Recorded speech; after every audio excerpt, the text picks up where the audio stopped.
Hello, I'm on board a Great Western Railway IET, and you're watching Train Report. In this series, I'll delve into every train class operated by each UK train company. I'll begin with a detailed history of each train class within its specific operator's context, followed by a comprehensive review of that train. This review will assess various aspects, including seat comfort, ride quality, seat amenities, lighting and ambience, toilet facilities, storage capacity, Wi-Fi connectivity, information displays, ventilation and accessibility. Each factor will be scored out of 10, culminating in a final percentage score. Ultimately, this will allow us to determine, once and for all, what is Britain's best train. Today's episode focuses on Great Western Railway's Intercity Express trains, IETs, the Class 800 and 802 trains. Let's begin with their history.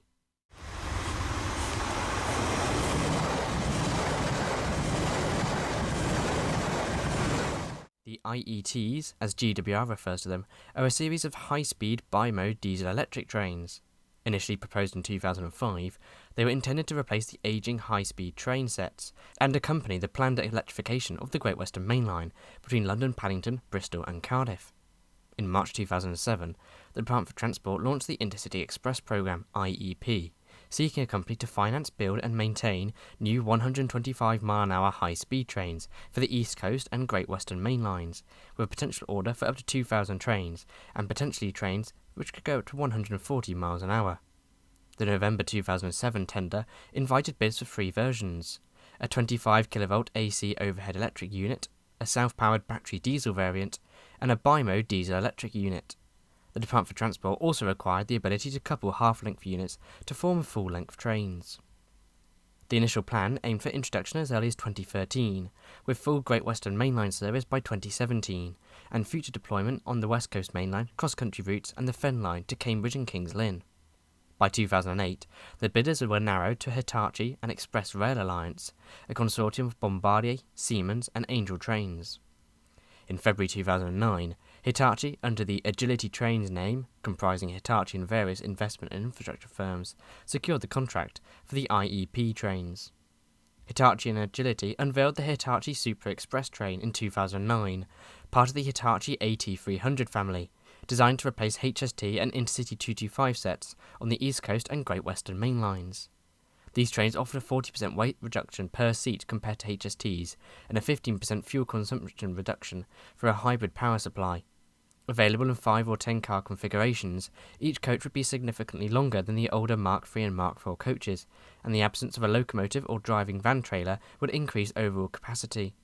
The order was later reduced to 770 carriages due to the 2008 economic crisis, with the diesel-only variants dropped in favour of full bi-mode and electric units. In 2012, costs were estimated at £2.6 million per carriage. This announcement coincided with the announcement of full electrification from Paddington to Didcot, Swindon and Cardiff, intended to reduce journey times and align with the new train rollout. The 2010 UK election, which resulted in a coalition government of the Conservatives and Liberal Democrats, cast doubt over the programme due to Chancellor George Osborne's austerity measures. Funding was deferred until 2011, with civil servant Sir Andrew Foster suggesting re-engineering Class 377s, Class 319s or Class 365 trains for intercity use, and ordering more Class 180s for diesel-only sections to reduce costs. However, in March 2011, the government confirmed the continuation of the IEP programme with Agility trains, alongside the Great Western Main Line electrification to Cardiff. The order was once again reduced, this time to just 500 coaches between both operators. Contracts were finalised in 2012, confirming the Great Western Main Line order: 21 9-car electric units and 36 5-car bi-mode units, totalling £2.2 billion. The government guaranteed 27.5 years of service for the trains. The bi-mode trains' diesel engines would be supplied by MTU in Germany and would be rated at 940 horsepower. In 2014, Hitachi revealed a mock-up of the IET interiors, scheduled for delivery from spring 2015. Concerns arose about the seating, resembling the recently introduced Thameslink Class 700 trains, with their relatively firm seats, due to stricter fire safety regulations coming into effect. However, improvements would include a computer reservation system with coloured reservation lights, kitchens, and extra bike and luggage storage when compared with the older HST sets. European rail traffic management systems and automatic train protection would also be installed. The bi-mode trains' diesel engines would be mounted under the floors, resulting in varying floor heights between coaches, connected by slopes between the carriages. In 2015, Due to the delays in electrification of the Great Western Main Line, ITV News confirmed that the Class 801s, which would be the 21 9-car fully electric units, would be reclassified as Class 800-3s and would subsequently be downgraded to bi-mode trains. This came at a similar time to when First Great Western confirmed that they would be ordering their own Hitachi IETs, known as the Class 802s, to replace HSTs and other trains operating local services around Cardiff, Plymouth and Penzance, and would also be bi-mode. 29 Class 802s would be ordered by the firm, 22 5-car sets and 7 9-car sets, costing First Great Western £361 million, with 7 more units eventually added to the order. This meant that, in total, First Great Western, later known as Great Western Railway, would receive 58 5-car IET trains, 36 Class 800s and 22 Class 802s, as well as 35 9-car IETs, 21 Class 800s and 9 Class 802s, with these all being bi-mode trains. The Class 800s and 802s would run services out of Paddington towards Oxford, Worcester, Hereford, Cardiff, Swansea, Carmarthen, Bristol, Exeter, Plymouth and Penzance, with the Class 802s running local services between Cardiff and Bristol to Plymouth and Penzance. The IETs will be built in Hitachi's factory in Newton Aycliffe, near Durham, with the first 5-car Class 800 unit unveiled in November 2014, built in Japan, with 11 total Class 800s built in Japan before production moved to Newton Aycliffe, with the Japanese units shipped from the Kasodo plant to Britain in early 2015. The first Class 800 reached Britain on the 11th of March 2015, with 800-001 commencing testing at Old Dalby in Leicestershire in April.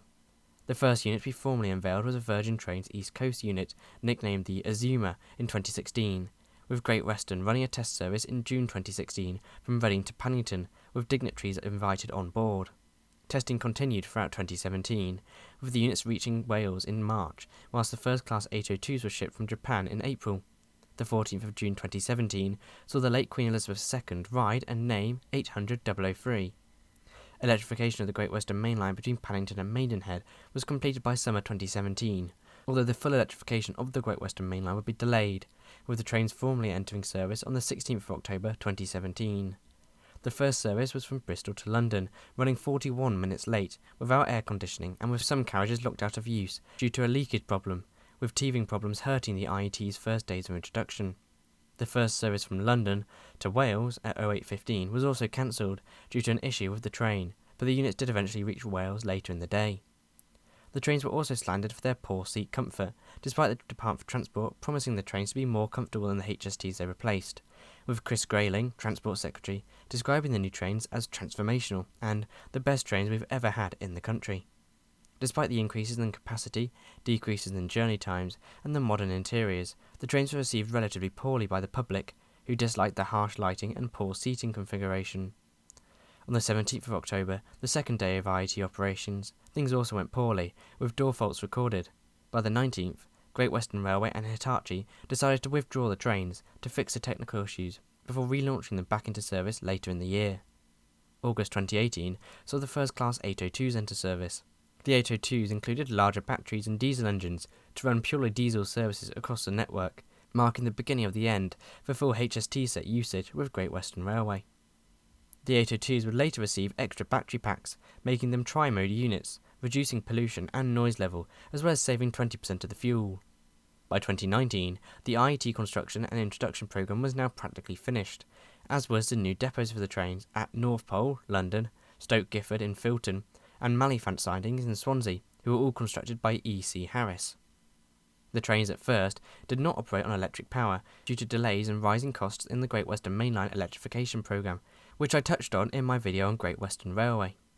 Instead, they only began operating on electric power from the 2nd of January 2019, when electric lines were switched on from Maidenhead to Reading, Newbury and Swindon, with electrification eventually reaching Cardiff, but would not go beyond Cardiff or reach Bristol due to rising costs.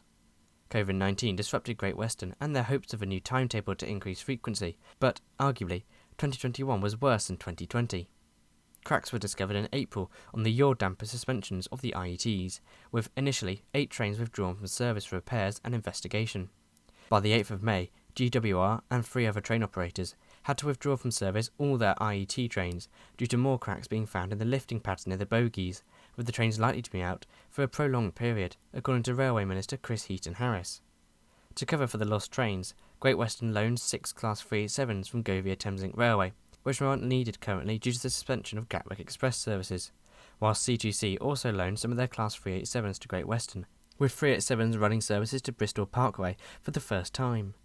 Eventually, Great Western agreed to increase inspections on lifting pads and yawl dampers, with a few units returning to service on the 13th of May. By September, all 182 trains had been thoroughly inspected, repaired and returned to service, with fatigue and corrosion the reasons behind the cracks.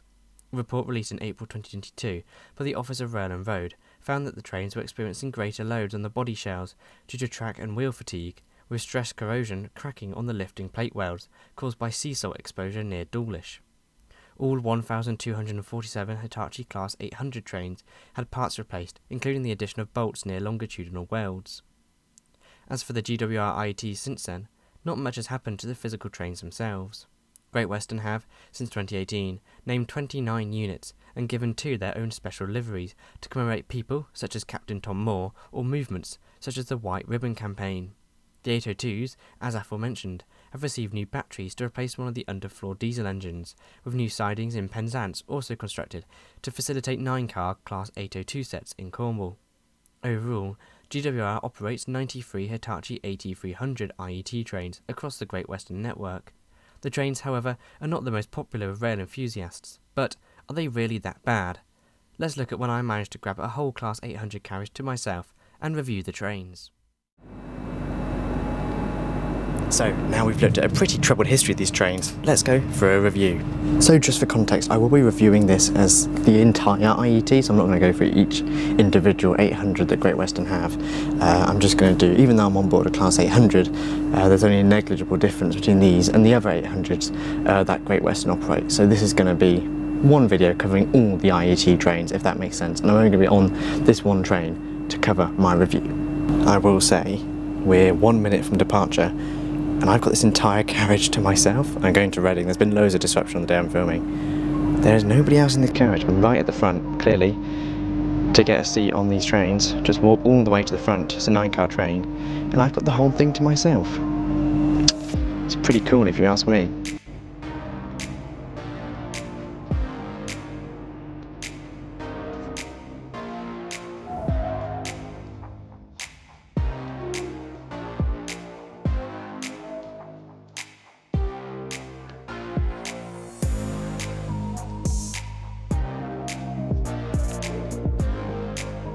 So I've just reviewed the Class 800, and technically 802, which Great Western also operate, the IETs. By the way, we've left Paddington, and I've got the entire train, well, not the entire train, the entire carriage to myself, which is quite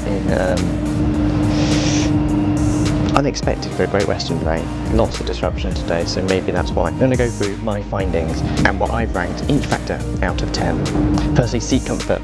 They're quite notorious for being not the most comfortable, and they're quite hard, but I don't think they're as bad as people say, so I've only given them a 6 out of 10. It could have been lower, it could have been higher, but I think a 6 is fair enough.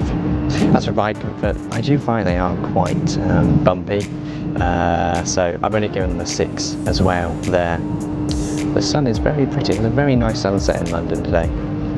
As for seat amenities, there's everything you need: armrests, plugs, no USB sockets though, plugs, there's like hooks, there's a blind as well. Also in terms of seat amenities, there's large big tables, there's armrests, and there's little flip down tables if you're in an airline style seat, not an aisle seat. I mean, if you're in an aisle seat also, but an airline style seat, that's what I meant. So for me, I gave them an 8 out of 10 for seat amenities. Ambience. Some people have said that trains, these IET trains, haven't got good ambience because of very harsh lights. I don't agree with them. I actually think the ambience is pretty decent on these trains, so I'm giving that a 7 out of 10. As for toilets, well, that might be time to go back in time for when I went and looked at the toilet. Right, time to have a look at the toilet. Oh, these are nice, aren't they? Let's close it. Physical handle lock, by the way. I like that. Please lock the door. Yes, very nice toilet. There's a bin. That's a nice big bin. Very nice. It's big, it's spacious, capacious, you could say. Thumbs up from me though, toilet is good. So yeah, the big disabled toilet was very nice, very clean, 8 out of 10. As for storage, at the end of the carriages there are luggage racks, there's luggage, storage, what are they called? Overhead bins above, so thumbs up for me as well. So I give that 7 out of 10. Wi-Fi was particularly not great. I only gave it a 4. It was pretty slow, especially for quite a modern train.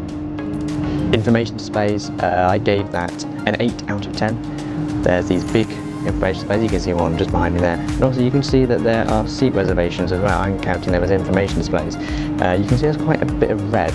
So people have reserved seats in this carriage, but nobody's sitting in them. I think it's because it's right at the end.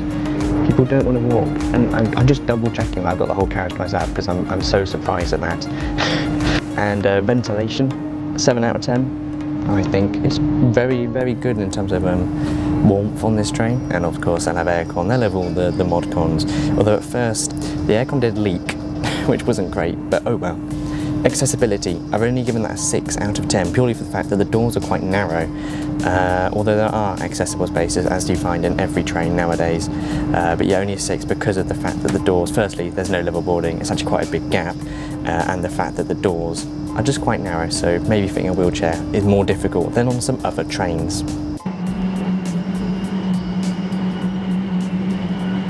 So overall, that is 66% for the IETs, just passing active main line. So let's see how that score ranks with the other trains we've compared in this series already.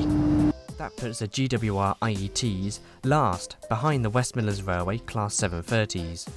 I will just make a little side note, and that is that there is catering on board this train, but I don't rank catering because it would be unfair on trains that don't have catering.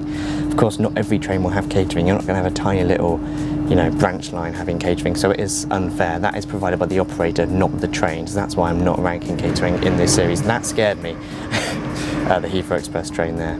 So as I have the whole train to myself, I might as well use the space that I've got for the outro. Thank you very much for watching this train report episode. If you've enjoyed, like, subscribe, share your comments in the description below. Thank you very much for watching. Make sure you join my Discord server. Make sure you follow me on Twitter, Blue Sky, Instagram, all the links in the description below. Thank you very much to my members, Patreon members, YouTube channel memberships, links in the description below if you want to support me and help me make these videos. Thank you, and I'll see you soon. Goodbye.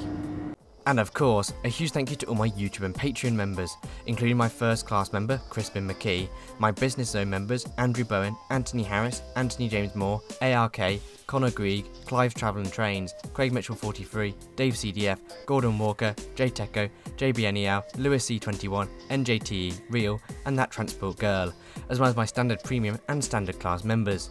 You can get your name on this list from as little as £2.99 a month, and help support me and get early access to videos from as little as 99p a month. All the links are in the description below. Thanks again ever so much for watching, and I'll see you in the next one. Goodbye. Ironically, all the filming that I've been doing is in the quiet carriage. I'm in the quiet carriage. I'm meant to be quiet, but I'm going to be loud because there's nobody else in here. Although, even saying that, I still feel like I'm talking quieter than I normally would, just because of the fact I'm on a train. There's something about it. The fact that anybody could walk through the door from the next carriage at any second sort of puts me off talking loudly. I nearly fell over. Not ideal.